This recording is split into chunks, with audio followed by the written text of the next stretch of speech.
All right, so let's look at two major elements of Tomb of Annihilation. Spoilers for Tomb of Annihilation here. We're going to look at soul devouring and replacement characters. Soul devouring.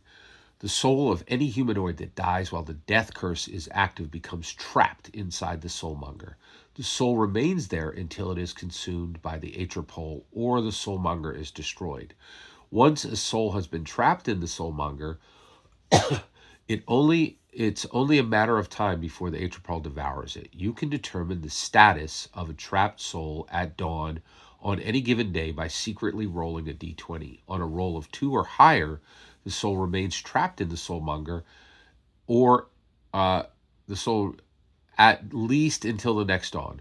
A roll of 1 indicates that the soul was devoured by the Atropole. A creature whose soul is devoured in this horrific manner can't be returned to life by any means, including divine intervention. If the soulmonger is destroyed and you haven't been tracking the status of a particular soul trapped within, grab a handful of d20s, 1 die for each day the soul was trapped, and roll them together. If you roll a 1 on any of the dice, the soul was devoured before it could be set free.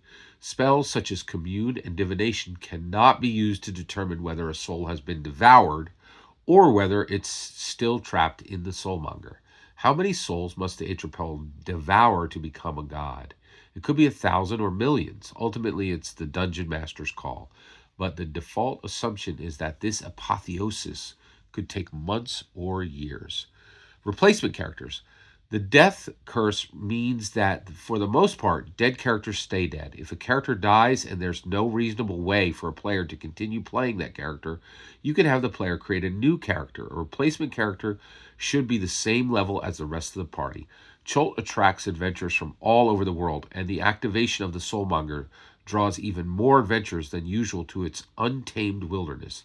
The player characters are among the earliest to arrive, but adventurers from across the globe begin to converge on Chult in crisis mounts. It should be difficult to introduce new characters to replace those who have perished. A new character might be the last surviving member of a doomed expedition, a guide who has lived in Chult for years, a lone explorer seeking glory or treasure, or someone racing against time to save a loved one affected by the death curse. Work with the players to come up with a story that makes sense given the circumstances.